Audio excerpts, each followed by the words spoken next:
So it's feminist perspectives in the Tanakh. This is part 2 in our series. We're going a little bit out of the order I initially envisioned because I did miss last week because I didn't have a voice. So we're back, but we're on part 2. Motherhood and family dynamics is tonight's topic within the subject of feminist Tanakh. So we have a couple of icebreakers here tonight, so please feel free to unmute and engage in the question. Which marriage in the Tanakh do you think was the best partnership? Any ideas on that? Feel free to just unmute and chip in. Which marriage in the Tanakh do you think was the best partnership? Well, I'll just start. Yeah. I think the very first one, Abraham and Sarah, always impressed me that, first of all, Sarah was willing to go who knows where, who knows when, and things like that.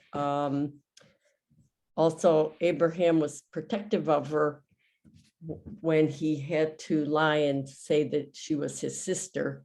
We'll get into that too. In order to we will get into that. Yes, that is a relevant topic to today's discussion. But I will point out also that it's not the first one. It's the first Jewish one. I mean, that's what I meant. Yeah. Yeah. No, there are plenty. Yeah. But it's funny to think about as a partnership and as a marriage. It is the first one that maybe comes to mind, as opposed to just two people having kids together. Mm-hmm. That it really felt like a true marriage in that sense. Yeah. Anybody else?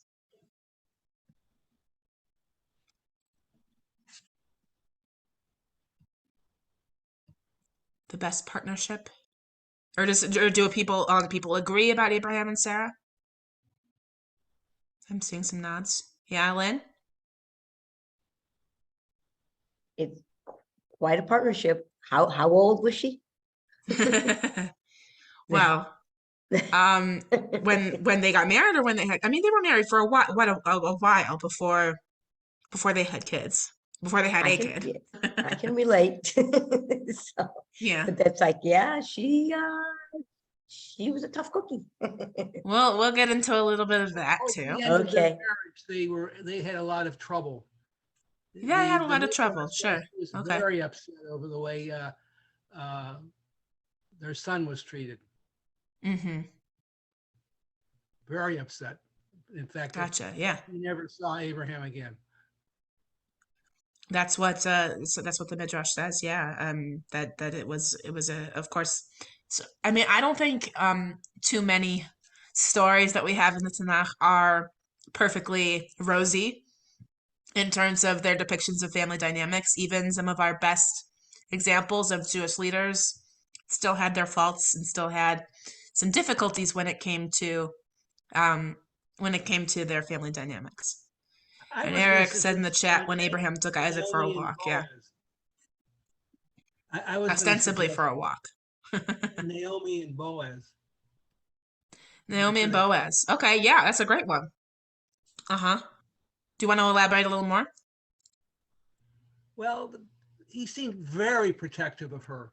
When he was in a position to abuse her at some length, he refused, made sure that no one else would either. I think that portend well for the rest of their lives. Mm-hmm. He gave a lot of respect to the situation too. Like if anyone has a closer relationship, I don't want to overstep my bounds, so he really made sure. Yeah, it's a good example. Any other contributions? What marriage do you think was the best partnership?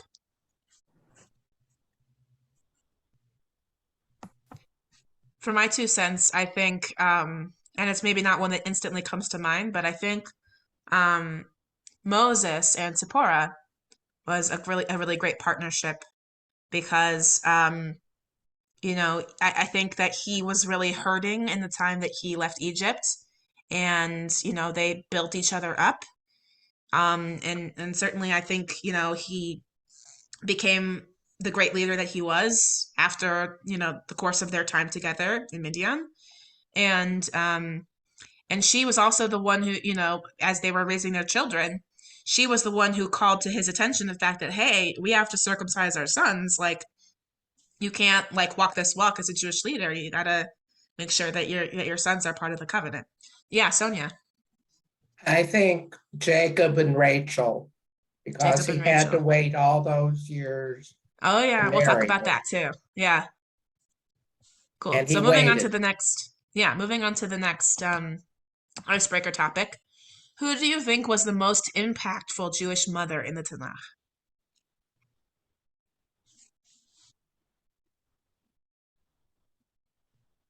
What does There's lots of impactful mean? examples to choose from. What does impactful mean to you here?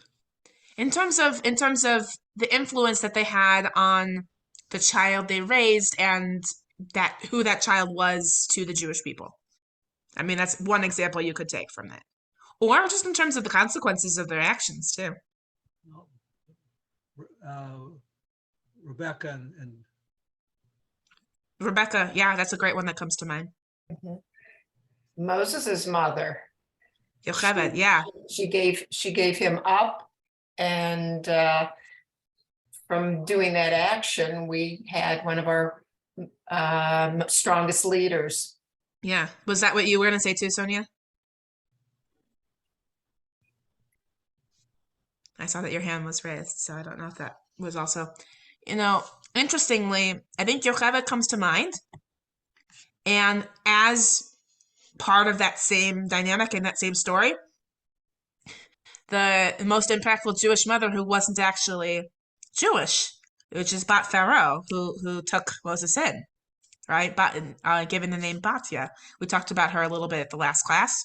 She's not given a name in the Tanakh, but our sages name her Batya as daughter of God, and she was certainly, could qualify as a Jewish mother, very impactful also in taking Moses in and making sure that he was in the position that he was to later then become the most influential leader in Jewry. So, yeah, any other examples that come to mind?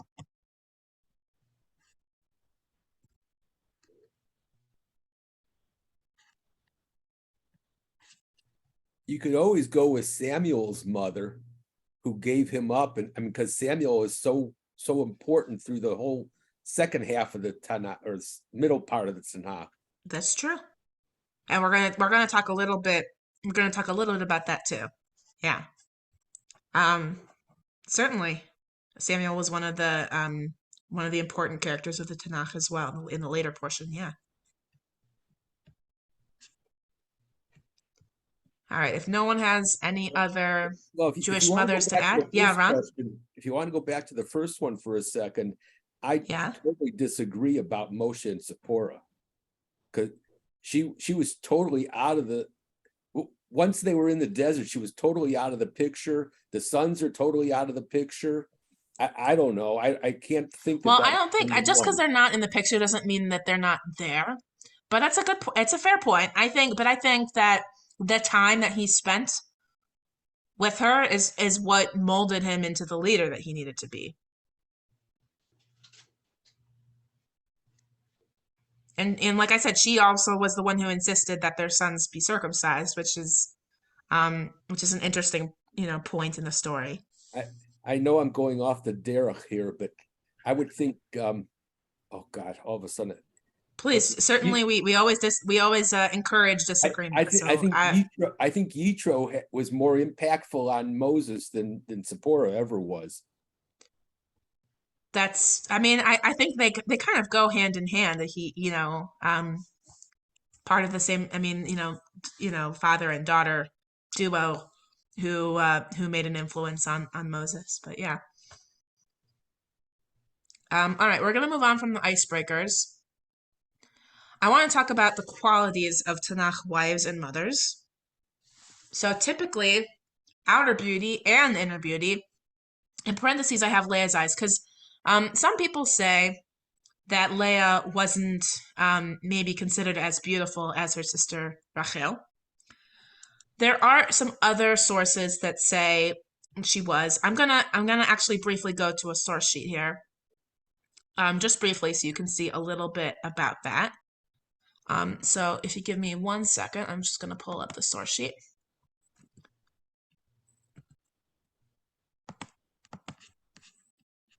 Okay.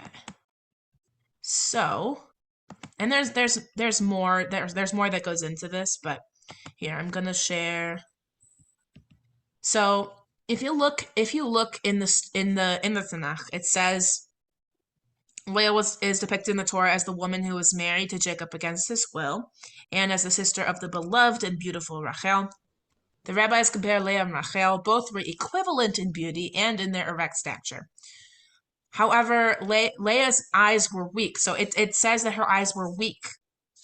It doesn't say that she wasn't beautiful. It says that her eyes were weak, and it says from crying, for she feared that she would have to be married to the wicked Esav.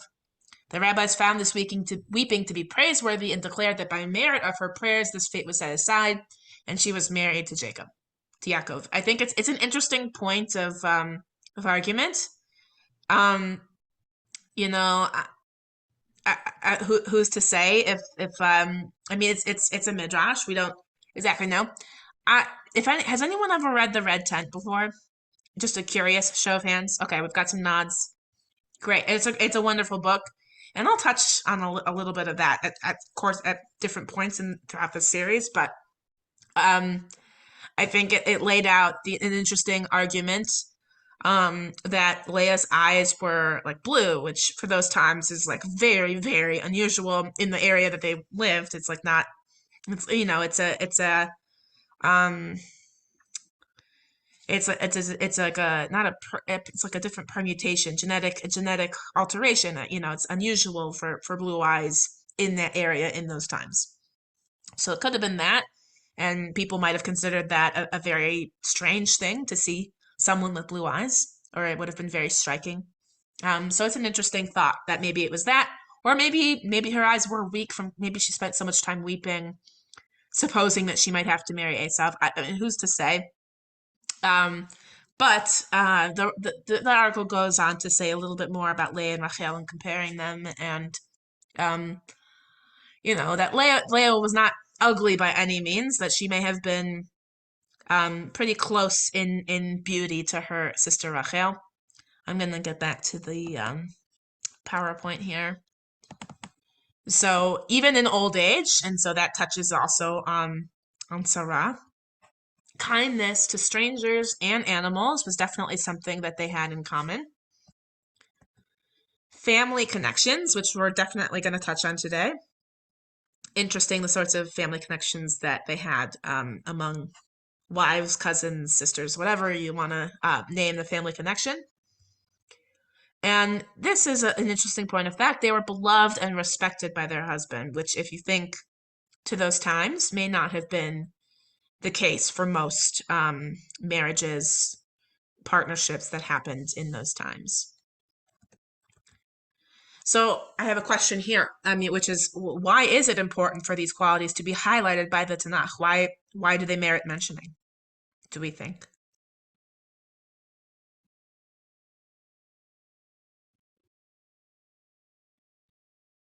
So we talked last time about women who are named and some of the women who are unnamed in the Tanakh. So when their names come up, what do we say about them? These are some of the qualities of them as wives, as mothers. Why are these the things that, bear mentioning? That they're beloved and respected, they have kindness to strangers and animals, their beauty, like these are the things that are talked about them. As examples of what we should emulate. Examples of what we should emulate, absolutely. Anyone else?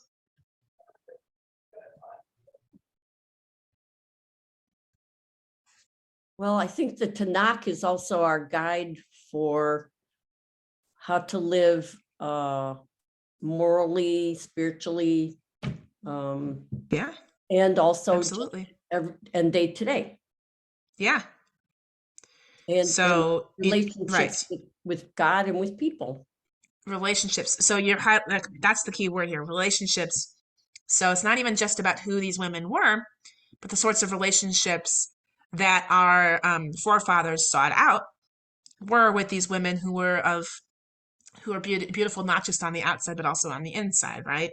And that they had respectful and loving relationships, and those are the kinds of relationships that we look toward. They're not all perfect. We know they're not perfect, but that those are some of the examples that we have in the Tanakh. Anybody else want to add anything?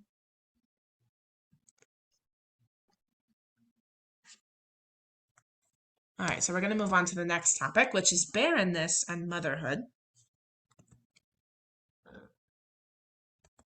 So it was common practice in biblical times that should a wife prove barren within the first 2 years of marriage, she would give her maidservant, and that's kind of a synonym word. Back then it was female slaves. It was a common practice back then, to her husband as a concubine. Any children resulting from that coupling would then be considered as her own and would be raised by her. Multiple instances in the Tanakh of barren women finally becoming mothers prove that this is a meaningful theme. And the children born of previously barren women are of great consequence. I'm going to show you an article about barren women in the Tanakh, if you bear with me. Okay. And maybe if other people would like to, there's a few, it's not terribly long. There's 4 sections if we want to have 4 different people read. But let me share my screen with you. Okay. Would anyone like to read the first section?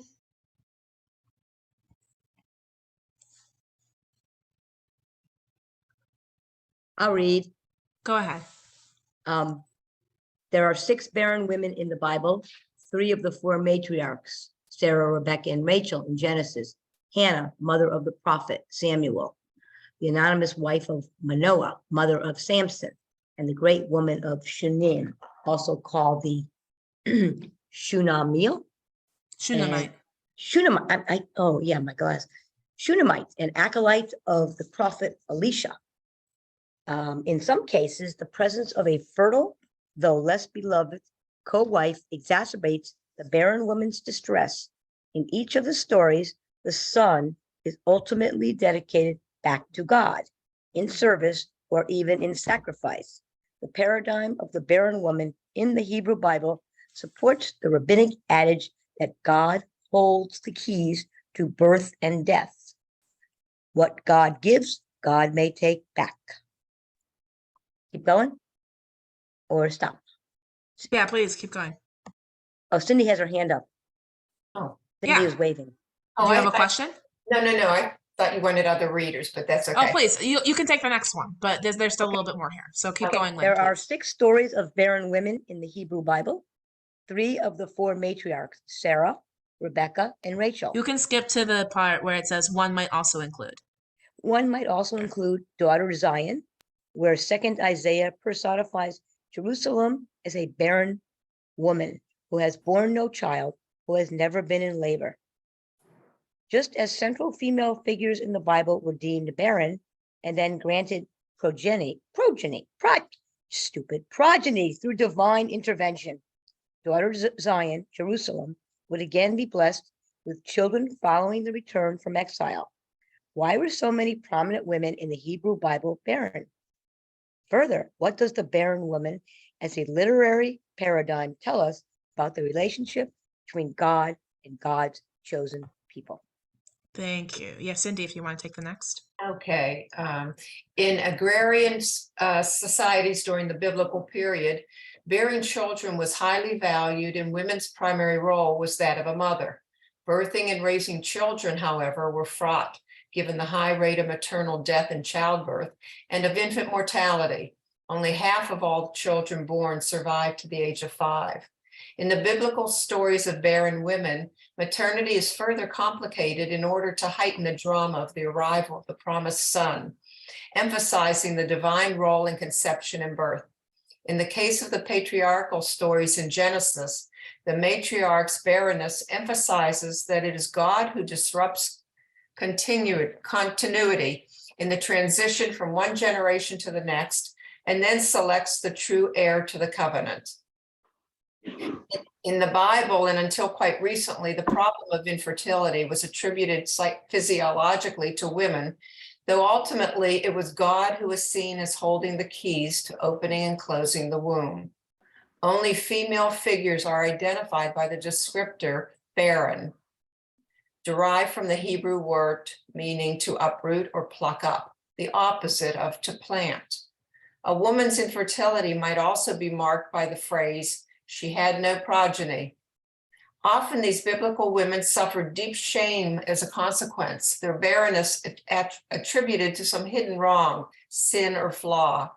Sarai confronts Abram when she is slighted in Hagar's eyes. "May the wrong done to me be on you." When Rachel pleads with Jacob, "Give me children or else I die," her husband answers, "Am I in the place of God who has withheld from you the fruit of the womb?" When the matriarch finally conceives, she names her son Yosef, "For God has taken away my reproach." Peninnah, mother of Elkanah's children, made Hannah miserable, taunting her because God had closed her womb. Would someone else like to take the next one?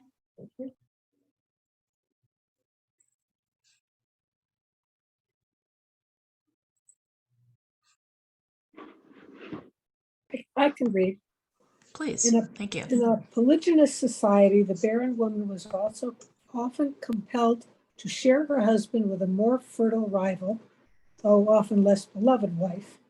In some cases, this was at the initiative of the barren woman herself, who would use her handmaid to bear children for her in a kind of proto-surrogacy. Sarai uses Hagar, Rachel uses Bilhah, and Leah uses Zilpah. Other strategies include the use of herbal concoctions, as in Rachel's use of mandrakes, or of intercessory prayer. Isaac prays for Rebekah. Abraham prays for the women in Abimelech's household.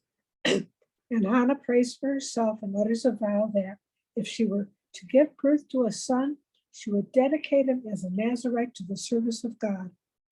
In the story of the wife of Manoah, the angel designates the promised son, Samson, as a Nazarite from the womb.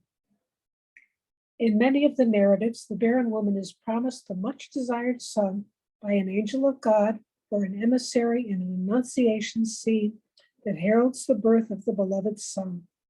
While Sarah is sequestered in her tent, 3 men, angels, appear to Abraham to announce the birth of a son to them in their old age.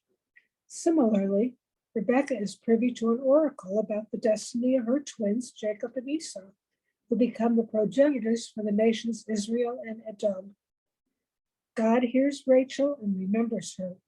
The wife of Manoah is promised a child who will save the Israelites from the Philistines. Eli, the priest, promises Hannah that she will be granted what she asked for. And the Shunammite is promised a child, though she never asked for one.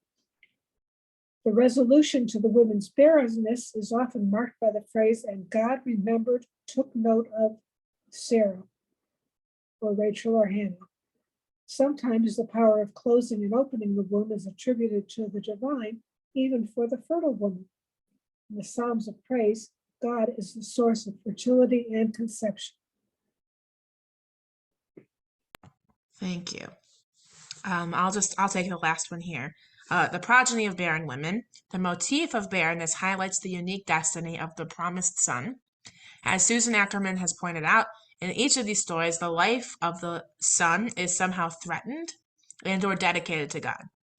Isaac, for example, is bound on the altar, while Jacob flees for his life from his murderous brother and wrestles with a divine being upon his return before facing Esau again. Joseph is nearly killed by his brothers and sold into slavery.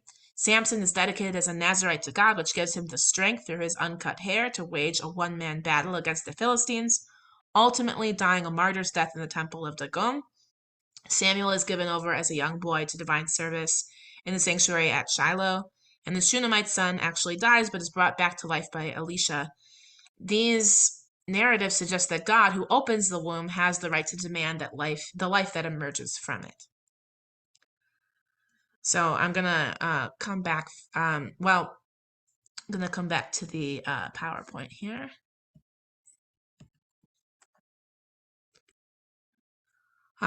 So this is clearly barrenness.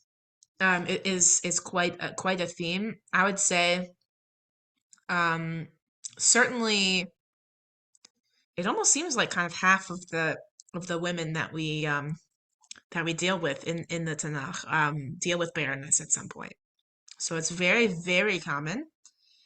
And it's an interesting point that the Tanakh really drives it home many, many times. Again, and not just that they're barren, but that there are sort of consequences that the children who are born from a barren woman, God opens their womb, and then, it's there are sort of dramatic things that ensue for the child that they bear. Yeah, Nelson?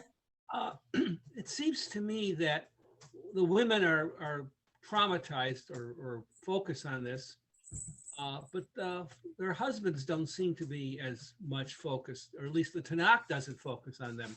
Oh yeah, no, that's a fair assessment. I mean, a lot of the cases when you have sort of polygamous marriages, right? Jacob still loves Rachel, even though she's barren, and Leah is her sister is the one who's producing children.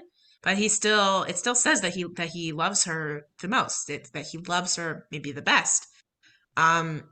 So and certainly in the case of Hannah, that her wife also Elkanah, that he loved her best, even though he did have another wife who was producing children. So in many of these cases, in these polygamous marriages, it was certainly very possible that if one wife was barren, that she would still be beloved, even though she didn't have children. So in some cases, you could even consider it as a balancing act of, okay, well, maybe that you could even say from God's perspective, right? That God saw that Leah, it even said God saw that Leah was unloved.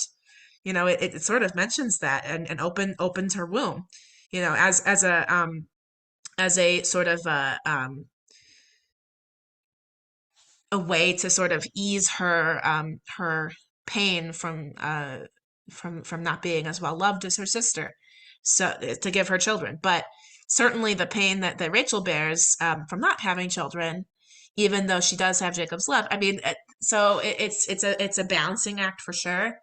But yeah, it doesn't seem to be something that the men as characterized, at least in the Tanakh, it doesn't seem to be as much of a concern for them. It seems to be very much the case when these women are barren that they are very concerned about it. Yeah. I want to, as I said that, it occurred to me, maybe I'm not quite right, because I think both Abraham and Jacob sort of like blame God. You promised me to my offspring would be as numerous as the sea or the sands. Where are they? Right. Certainly Abraham was wondering that. But at the same time, I don't think Abraham was too pressed on that. But I think yeah, I mean, and Jacob even realized, like, when Rachel was, we read in the earlier, give me a child or I'll die. Like, that's how distraught she was. But he said, I'm not God. I don't have that control. He does his part, obviously, but God only knows whether the union is fruitful, right? So, it doesn't seem to be something that they're necessarily as concerned about, though. I'm sure it crosses their mind that the wife that they love, it causes them distress because their wife is distressed and they love her, right? But yeah. Any other comments about barrenness and motherhood? All right, so we're going to move on. I'm going to talk about kibud av va'em, right? I just thought this was funny, so I decided to put it on there. Honor thy father and mother. They paid a lot for your first piano lessons. When I was looking up graphics for the Ten Commandments, I saw that one and I thought it was funny. And your teeth to be straightened. Oh yeah, that too. That's a kicker. That one, I'm sure. So parenthood during the times of the Tanakh, and probably even within it, since that encompasses a pretty large time frame, if you think of all the way from, you know, Adam and Chava all the way through to the end, of the Israelite kingdom, like, that's a very, very large swath of time. So looked very different when you compare it to today. I would say sons versus daughters, there was more stratification in terms of like what that looked like, or the duality of it, I guess. Certainly, it seems to be the case from the way life during those times is depicted that women often lived a little bit separate, from the men, and had they all had their own tasks and chores to do, and certainly everyone worked in a way, but a lot of the times children were brought up with the women in the women's tents, but then a son would be kind of brought into men's business and trained and apprenticed and stuff like that from a pretty young age. Whereas daughters might stay longer with their mothers and learn, women's tasks like, weaving and, things like that were considered more in the purview of the women, and cooking and caring for a home. Whereas the sons might have been taught, being shepherds or business enterprise, like, those are I mean, not business as you think of today, but whatever business back then, trade, things like that. So it was a little bit different in terms of how much time a son versus a daughter got to spend with their mother, or same thing conversely, I would say even less time that a daughter would spend with her father. I would say. But both parents are to be respected according to Tanakh. So I think it's interesting that it specifically mentions both father and mother, not just father. Just wanted to bear in mind that both are mentioned. Yeah, Nelson.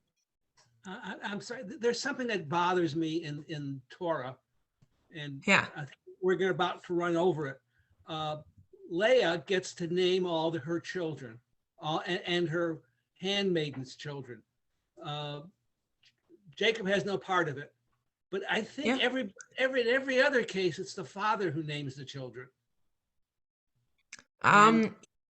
We'll get a little bit to the naming in a little bit. So hold on to that for a second, but we will talk about that, the naming, a little bit. Yes. And it is illustrated differently from any other parent and child, but I think that's for a reason. But we'll get to that in a minute. Okay, so I want to talk about the first generation with matriarchs. Sarah is our first example of a Jewish woman in the Tanakh.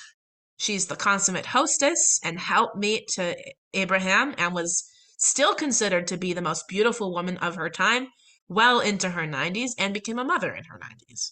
So she's certainly an interesting first example to have. She may have actually been Abraham's half-sister. So I'm gonna pause this here, and I'm gonna come to briefly to a source sheet so you can see. It was specifically mentioned. Well, first of all, the topic of one of our ancestors claiming my wife is my sister, that happened like at least 3 times. It's something that happened a few times, so it's a little interesting that happens. But there's sort of some grounding for it actually being possibly true with Abraham. So we know what happens, right? I know what a beautiful woman you are. If the Egyptians see you and think she's his wife, they will kill me and let you live. Please say that you are my sister, that it may go well with me because of you, and that I may remain alive thanks to you. So it actually does say, here, let me find this spot. Traditional commentators, Abraham himself offers an interesting reason for his actions. He claimed that he was in fact Sarah's brother, that they had the same father, but not the same mother. So that's in Genesis chapter 20, verse 12. That's like a little bit specific to get to. Like, you're going to claim that she is your sister and not your wife. And to get into that specific of having the same father but different mothers. So it may actually provide a hint for how he came to this ruse. I mean, it doesn't have anything to explain why Isaac did the same thing with his wife Rebecca. Maybe it's just like a trick of the trade that Abraham passed down to his son. I'm not sure. But it certainly is interesting that keeps coming up. And it may have actually been true that Sarah was his half sister through his father. So maybe it could be like loophole, let's not focus on the fact that you're my wife. Let's just focus on the fact that you're my half sister. So maybe they won't kill me, right? So it's interesting that happened. I just wanted to point it out because I'm not sure how many people might be aware that could be the case. And then I also want to point to within that first generation of matriarchs, Hagar's role as handmaiden and mother to Abraham's eldest son Ishmael should perhaps have given her and him a larger role in our ancestral family tree, but Sarah kicked them out, as we know. The question I think I want to consider for us to talk about is, was that the right call? Does anybody have any opinions on this one? Was it the right call to kick them out? She's the one who pressured Abraham into taking Hagar and having a son with her in the first place. And then she totally kicks them both out. I have a question. Yeah. In the Tanakh, does it say that, does God say to Abraham, you will be the father, does it say that you will be the father of many nations, plural? Yes. And so I'm thinking, if Hagar, he comes from a different line, and maybe they could have stayed on better relationships, on better terms, but if he wouldn't have been kicked out, then perhaps there would have been a problem of who gets what lineage and who gets the blessing. That's true. That could have been a concern. And so maybe this way, by him being driven out, number one, it creates a different nation entirely separate from Abraham. Had they stayed together, it wouldn't be a different nation. And two, the fact that that he was a bad influence, at least under Sarah's eyes, that perhaps that's why that had to be kicked out. Mm-hmm. Sure. And it seems to me that had God not said to Abraham, listen to your wife, when she demands that Hagar be kicked out, one might question the morality of it, but it seems that God's okay with it. Sure. And God still does chip in and send a messenger to take care of Hagar and Ishmael, so their story isn't as tragic of an ending as it could have been, right? But it still was a pretty tragic story at that point. Very tragic. The other thing is, when you think about what times were back then, I mean, the firstborn was the inheritor. And one could understand why Sarah would be very concerned about the fact that Ishmael was the son of her handmaiden instead of actually being her son once she really had a son. That's fair. Yeah, that definitely could have been a concern. I think she also was, maybe scared.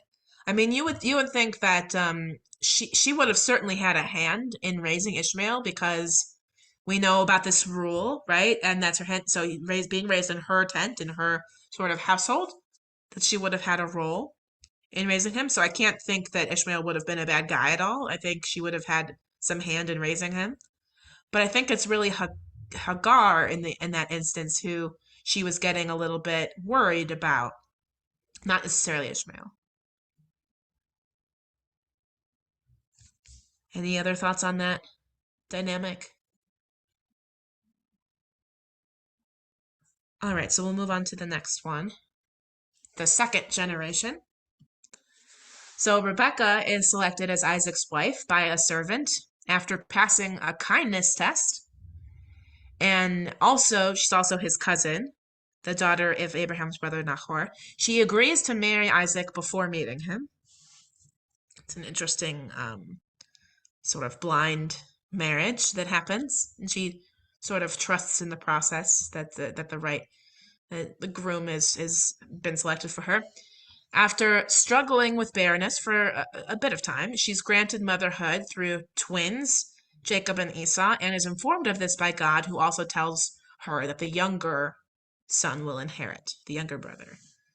So she has that direct line of contact with God. I want to point that out because it's an interesting point of fact. If you think about, and we'll talk about this more in one of the other classes as well, but I want to bring it up now.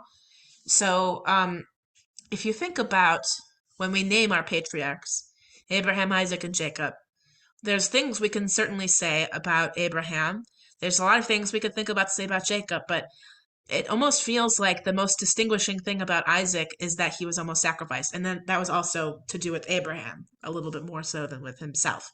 So it almost seems like he's just kind of the connector between the generations. It really seems like a lot of the agency of the story is really in Rebecca's hands, because she's the one who has the connection, the direct line of contact with God, rather than Isaac being depicted as that. So I just think it's interesting to mention because it's a little bit unusual when you look at sort of these sorts of matriarchs and patriarchs, that she really has a direct line of contact to God. The question I think that I wanted us to discuss a little bit here is, was she wrong to show favoritism to Jacob and help him trick Isaac into giving him his blessing? It's a pretty fraught family dynamic. It's a pretty dramatic scene. What do we think?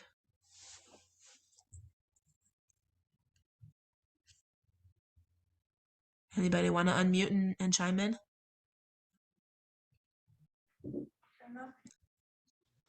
Go ahead. I apologize for talking too much, but we're descended through him and her. Yeah. And so if it was wrong, we're saying our ancestry was wrong. So it's a great burden to put on us. So if you put it that way, you don't think, well, I will point out that Jacob by that point had already been sold Esau's birthright. The birthright and the blessing are two separate things. They're related, but separate. So Esau already had said, oh, I don't care about that. You know, you can, whatever. I think when it came down to it, he did care about getting the blessing because he was obviously very angry with Isaac for tricking him. I have no idea if he was, it doesn't say whether he was angry with Rebecca, with his mother at all. It doesn't really say that. So it's interesting to think about whether that affected their relationship at all. But we know what that family dynamic was, right? We know Jacob was Rebecca's favorite, and Esau was Isaac's favorite. And we also know that Esau was very different from Isaac. In most ways, you would think that Jacob was a lot more like Isaac, right? Because Esau liked to hunt and go out in the fields and hunt, prey, and Isaac stayed more in the tents. Jacob stayed more in the tents. We know Isaac did too. So it's interesting that his favorite was the child who was the least like him. And there might be something there with his past trauma with his own parents, with his own father almost sacrificing him. Who knows? But it's an interesting thing. Anybody else? Does it ever say that Rebecca knows that Jacob tricked Esau for the birthright? Is she aware of that? Because I'm thinking, if she's not aware, if Jacob felt so, what he did, he never shared with his mother, then she would think the only way for him to be the inheritor would be to get the blessing, because God said that he would inherit.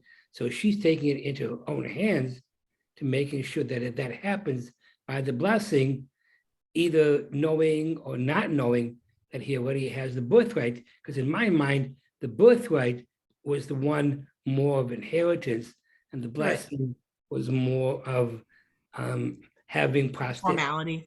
Yeah, or perhaps having the prosperity more than anything else. But do you think she could have gone about it a different way? Could she have just talked to her husband and said, "Look, God told me, God told me that the younger one is gonna be the one who inherits. So I know Esau's your favorite, but God told me this, so don't you think we should respect what God says?" Like, or she could even have informed, either she or Jacob could have informed them that Esau sold his birthright to him. Is that a conversation rather than a trickery? It's interesting the way it's depicted to us, right? Would no one have thought to just have a conversation? Like I said, it's a very dramatic and fraught and complicated family dynamic that we see there, both with the favoritism and with the trickery and just emotional manipulation, right? Any other ideas about this?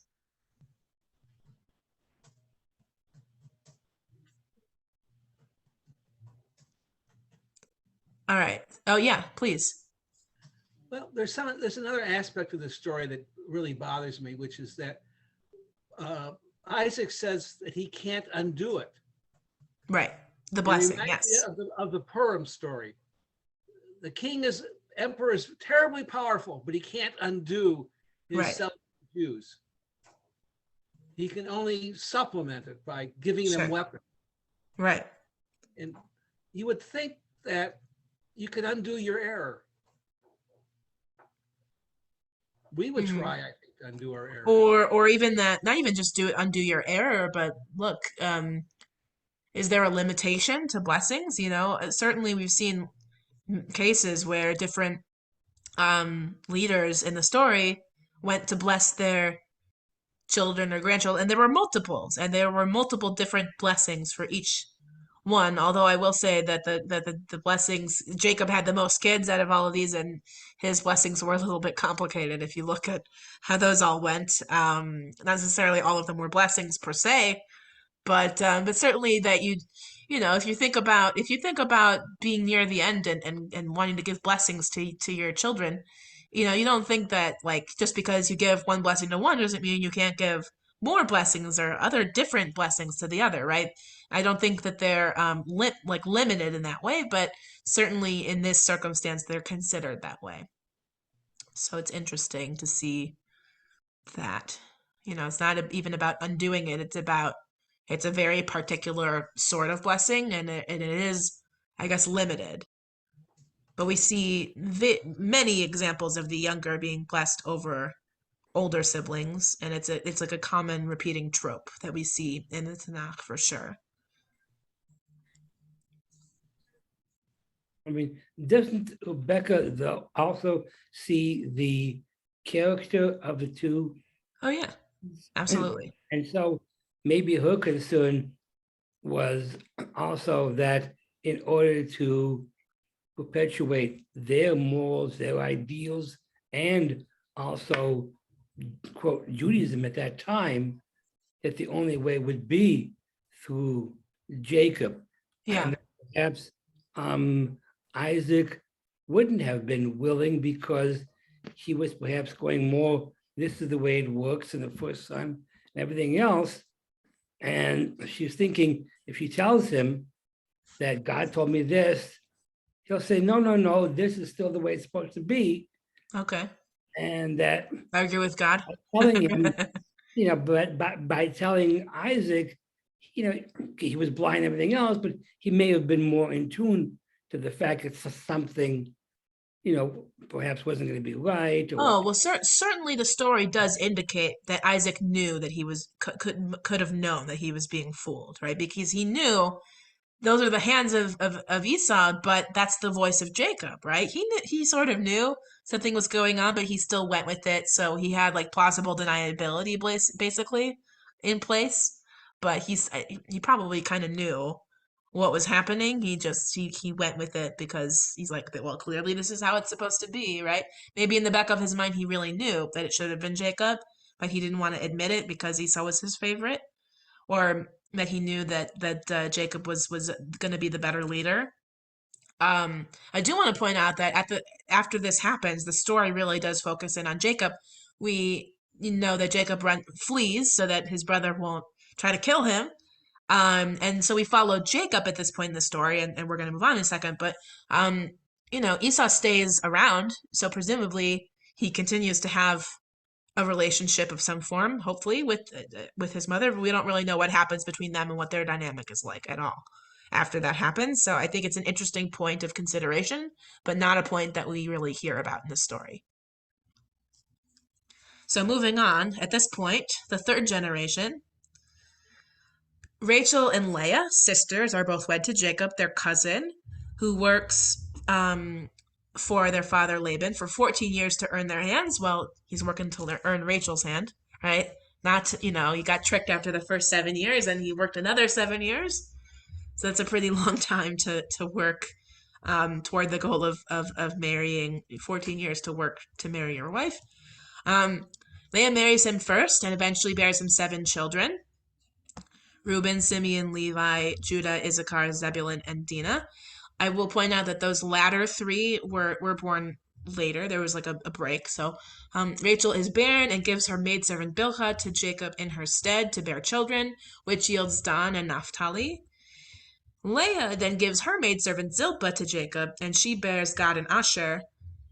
And Leah then bears more children afterwards. That's Issachar, Zebulun, and Dinah. Rachel then eventually bears Joseph, the favorite, and dies in childbirth later with Benjamin. So that's sort of the dynamic. And again, if you read the Red Tent, they were actually all half sisters. They were all in the same household, so they all would have been fairly close and living in close proximity with each other. What kind of dynamic does it put into place when you're all married to the same man? It's certainly pretty fraught with complexities. Certainly, it affects, I'm sure, their sibling dynamic, sister dynamic. I want to point out, was Leah truly unloved? If you look at how many kids she had, like clearly, they still had she still had a relationship with Jacob. And, there must have been some willingness on his part, at least. You would think that, to be with his first wife, even though that wasn't the wife that he worked for. So what do we think? Was she truly unloved? What do you think the family dynamic was like? Anyone want to chime in on this? Feel free to unmute.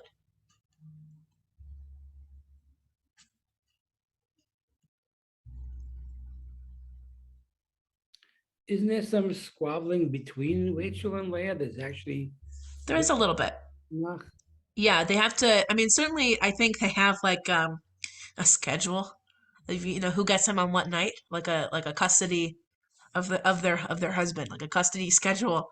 And because I'm actually going to come to a source here. Let me stop the share so I can share this with you. So there is a little bit to deal with here. Okay. Let me find the right source. Here it is.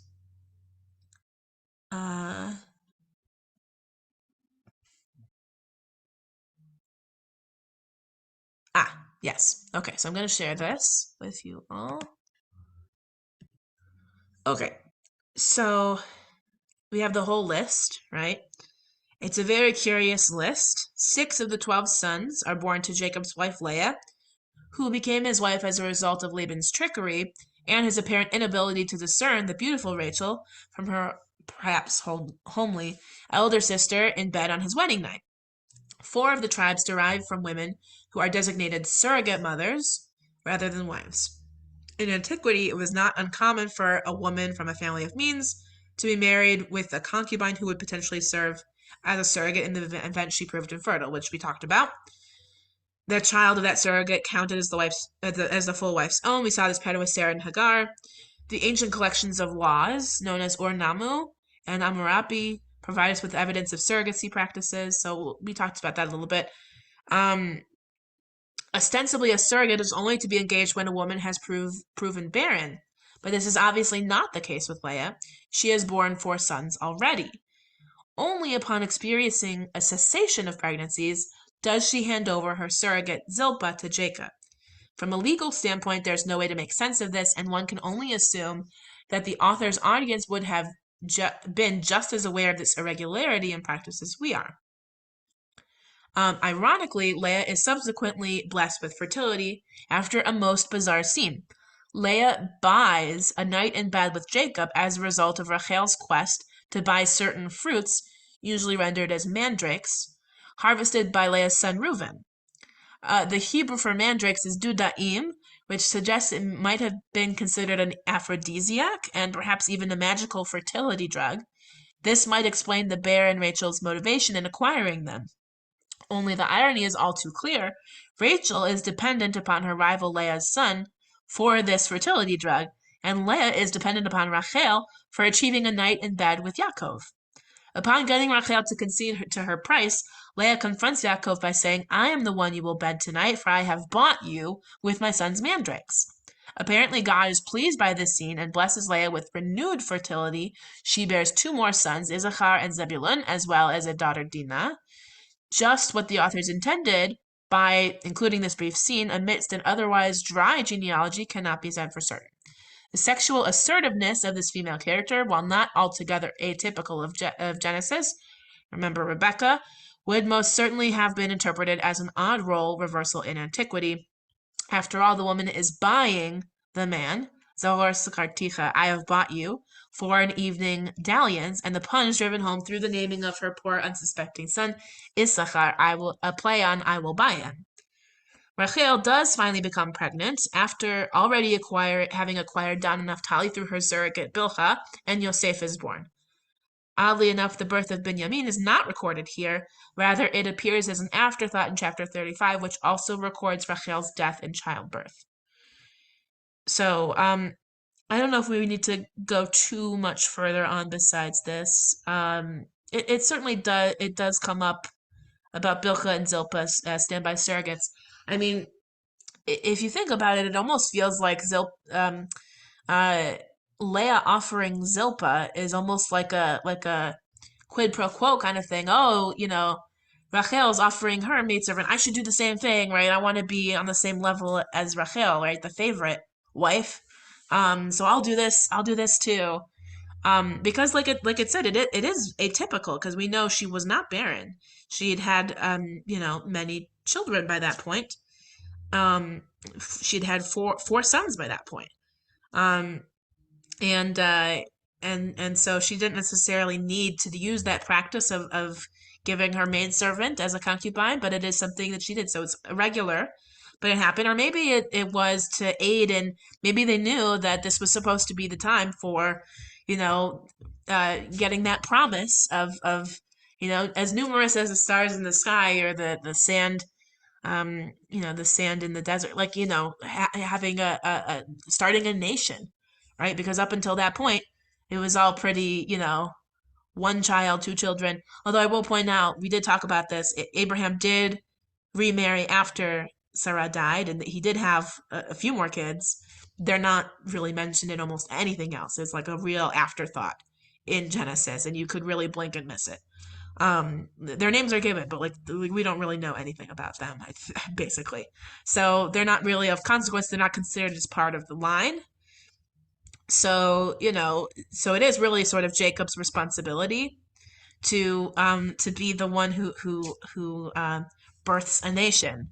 So he does have the help of 4 different women to do that. It's interesting. I'm gonna get back to the PowerPoint here. What do you think that the family dynamic was like if you consider 4 sister wives sharing one husband? Anyone want to chime in?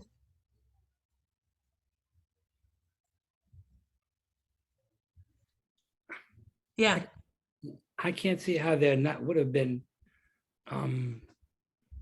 one-upmanship or what whatever the phrase would be, that the one who had the most kids at that time would have been looked upon the better, or the one saying, look, Leah saying, he wanted you, he didn't want me, but I'm the one who's giving him the kids and you're not. I can't imagine that it would have been that happy of a place to be, that there would have been a lot of tension. I would imagine the same thing would have been with all the sons, Sure. that Oh, that was, yeah, that definitely. some come from, we actually Leah, and even though, the maidservants were considered, I'm sure the boys knew, who the mothers were. Yeah. And that would have created a lot of tension, which later on it does, because you see they kind of, Oh, yeah. with Joseph, they break into certain camps and certain ones, this and that. Yeah. So it seems that dynamic would have not have been that great. Maybe this No. is It probably poisoned at least the sisters' relationship with each other. yeah, and Um, perhaps somewhat some of the boys too. Yeah. So, I mean, so there's that. I mean, I think if you want to bring other people in about this family dynamic, we see also that, and this was a definitely a point of contention within the family. Reuven, it sort of slyly refers to it in the Tanakh that he may have slept with Bilhah, who was not his mother. Leah was his mother, and Bilhah was Rachel's handmaid, right? But so there's nothing, they're not related, but it's like definitely a sort of an error in judgment and a reason that that Yaakov isn't as keen, even though Reuven is the firstborn, isn't as keen to sort of give him the preference of way, in terms of at leadership and birthright stuff. Obviously, Yosef was always the favorite to begin with because he was like a miracle baby that Rachel had been bearing for so long, right? And Rachel was his favorite wife. But if you consider even the fact that it was considered normal for the eldest, but Reuven sort of transgressed when that happened, and you wouldn't see something like that happening if you just have a bit more of a regular nuclear family dynamic. Yeah, so that's definitely something to consider in terms of the family dynamic. I would also say something to consider is in terms of past trauma, the fact that you know that Jacob had been away from his own family from a fairly young age, right? That he had to run away, and he didn't have anyone anymore, like of his from his family. So maybe it was a good thing that he wanted to make a new family. Maybe also from the sense of fear. What if Esau ever does come for me? I better build up a strong a strong family, a strong camp, who could withhold against the strength and the might of my brother Esau. That's also something to consider because we know later on when he knew he was going to confront him that he was very scared. He was scared of losing everything that he'd built. So there's a few different things at play with that, but certainly, even though Jacob is certainly an example and a model for us. He's not necessarily a model for us that it's not great to. I mean, later on it was sort of decreed in law to not marry sisters. At least at the very least, if you're going to have multiple wives, don't let them be sisters because that was not a good dynamic, right? And certainly these days, Jewish marriages there's no polygamy anymore either, but um, but yeah, it's definitely not the healthiest of family dynamics because pitting two sisters against each other, sharing the same husband would have been a very difficult thing. All right, gonna move on to the next one, which I can't see. Hold on a second. Oh, it was Yocheved and Miriam. Let me get back to it. Sorry, my banner was right across the heading, so I couldn't see it. All right, so Yocheved and Miriam. So they may have also been Shifra and Pua who disobeyed Pharaoh's decree to kill all the Jewish newborn babies or Hebrew newborn babies. Or I've seen some postulation that Pua may have been Elisheva, Aaron's wife. So it could have been mother and daughter-in-law. Unclear. Um, and they are given separate names. So it's interesting that people are, I don't know why exactly they would have different names if they weren't different people, but it is often said by some of our sages that those two women were Yocheved and Miriam. As we know, Yocheved floats baby Moses in a basket on the river, but she does still, I want to point this out, she does still have a role in raising him, right? Because we know Miriam tracked his progress along the river, and then Saw, Bat Pharaoh, the daughter of Pharaoh, took in the basket, took in baby Moses, but she didn't give birth to this baby. She needs to make sure this baby has a nurse. So, I know of a nurse. I know of a nurse, someone who can nurse this child, his own mother, right? So that's what's often described as what would have happened in the story. Yocheved would have been, at the very least, his nursemaid, and that Moses would have had some awareness of who he was and who Yocheved was to him, even though he was raised in Pharaoh's household. And then we know Miriam, and we'll get more on this in another class, but Miriam is a prophetess, and she plays a key role as an advisor to Moses and Aaron. She is credited for providing water to the Israelites because, as we know, when she dies, the Israelites struggled to find water, because it's often said that the wells would follow her. And it's also interesting to see the depiction of women and water. If you look at, there's a lot of sort of discussion of women and wells and drawing water as being sort of an attractive quality in the women of the Tanakh, is that they would draw water and share the water with the servants and with the camels, and so that it showed. I think it's a quality of showing kindness and caring for others to provide water, and Miriam did that. She's not perfect. We know she spoke lashon hara against Moses' wife, but no one person in the Tanakh is perfect. But yeah, so it's interesting to mention this dynamic. Certainly, especially the more so if they were Shifra and Pua, because they made a big difference in making sure that there were still Jewish, Hebrew children being born and not being killed and according to Pharaoh's decree. So that's Yocheved and Miriam. And then we can also talk about Ruth and Naomi.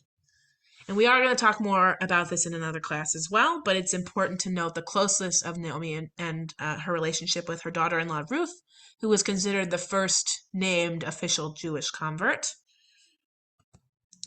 Ruth continues to travel with and support Naomi even after all the males in their household have died, and she takes her advice, right? So it's interesting that we don't really see any more mother-in-law, daughter-in-law relationships depicted in the Tanakh. So why do we think there aren't more of these relationships depicted? Any thoughts on that?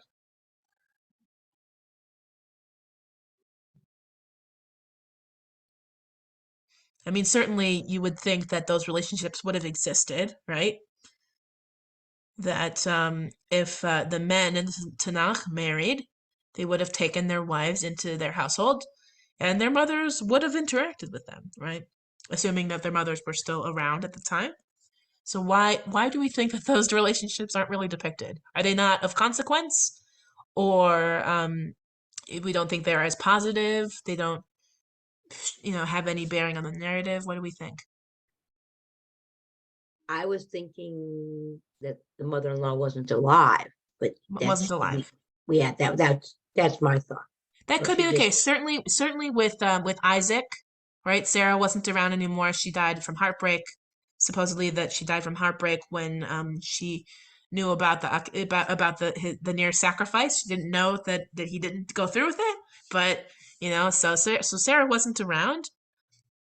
And of course, when it came to so for Isaac, and then of course when it came to Jacob, he had to flee. He couldn't be near his mother for who knows, when or if and when they ever reunited after that point, if she was still around. So at least in those depictions, not really around. There were other relationships before that, and there are other relationships besides that. But yeah, Nelson. What was Rachel and Leah's mother alive? She's not really mentioned. So that's an interesting point of fact that she really isn't mentioned. Or is it he wants to stay away from his father-in-law, and so he has to stay away from his mother? Certainly. Okay, so we can certainly um postulate that Laban was not a good guy. Um, we know he was like a trickster, and I can't help but think he might not have been very kind towards women either. But who knows? We don't know. Um, but certainly at the very least, when it came to Rebecca, his sister, he was willing to entertain the notion of, like if she wants to do this, sure, go off and marry a stranger, right? But then when it came to his own daughters, it was a little bit trickier. Um, but yeah, that his wife, if he had a wife or concubines, we don't really have much mention of that.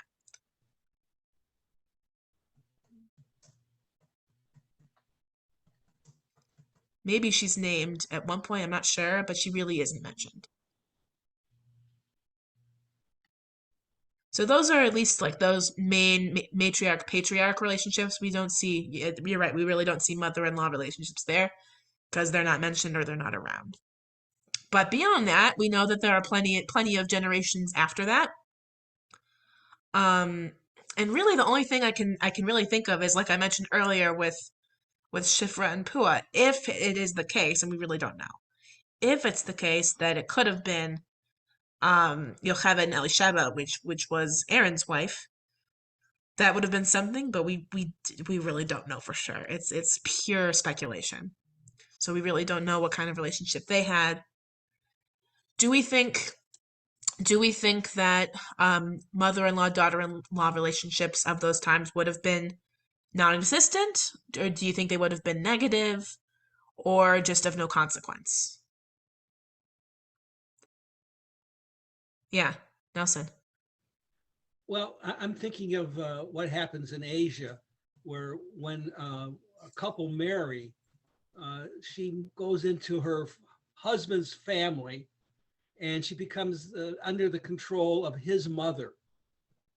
And I'm Sure. wondering if the same thing would happen here, that when they marry, she really becomes like another daughter and a servant Yeah. to her mother-in-law. I think it's very easy to speculate that that could have been the case, assuming, like we said, assuming that the mother is still around, which, by the way, probably half, honestly, the chances, because first of all, childbirth, we know, was a very difficult ordeal, and um, both the infant and the mother mortality rate in childbirth were quite high back then. And even just the mortality rate and just the age that people died, it was a lot easy. I mean, like illnesses, infections, there's just so many more things. Medicine hadn't advanced very far at all at that point. So certainly there were a lot more things that could be reason for the mother not maybe even being around anymore. But if they were, I think certainly you could expect that the dynamic would have been that if you have a son who marries, that his wife would be integrated into that household. So it's something to think about, yeah. And I mean, certainly many years later, that was definitely the case for many, many, many years.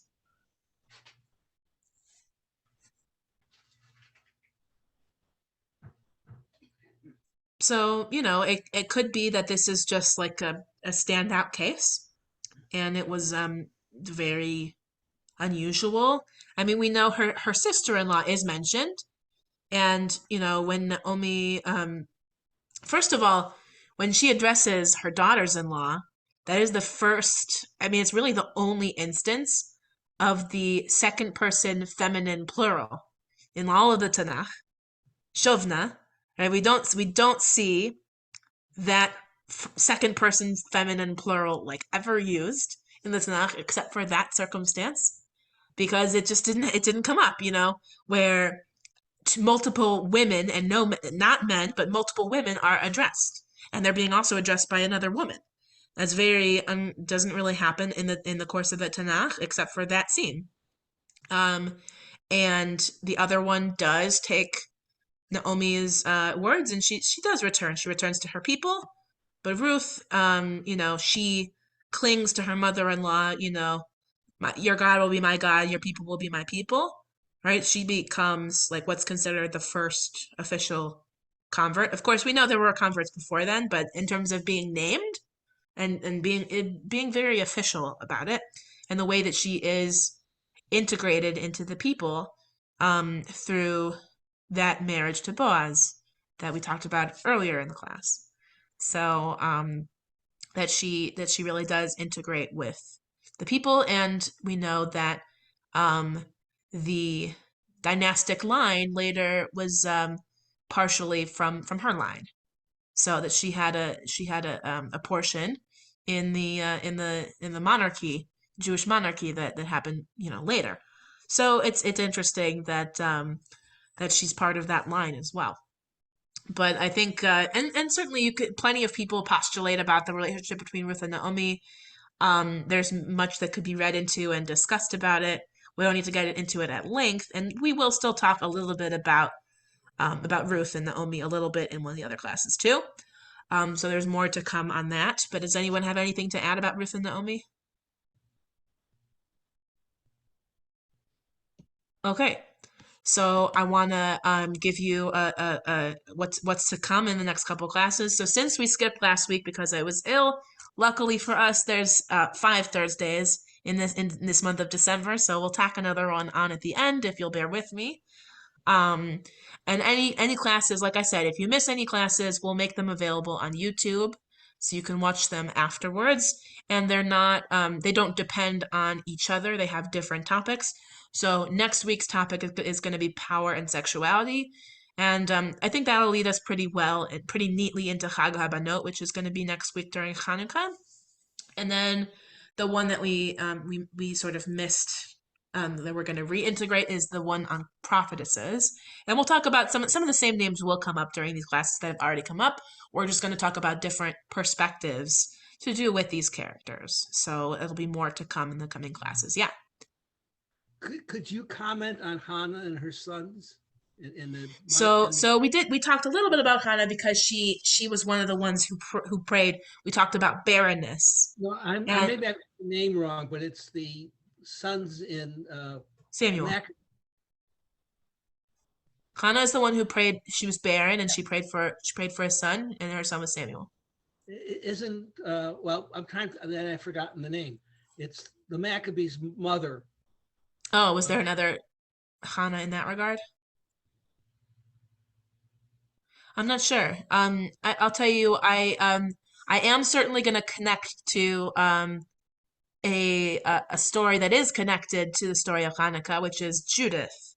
So we are going to talk about Yehudit in the next class. But if you have a particular question, if you want to put it in the chat before we go, or if you want to email me afterwards.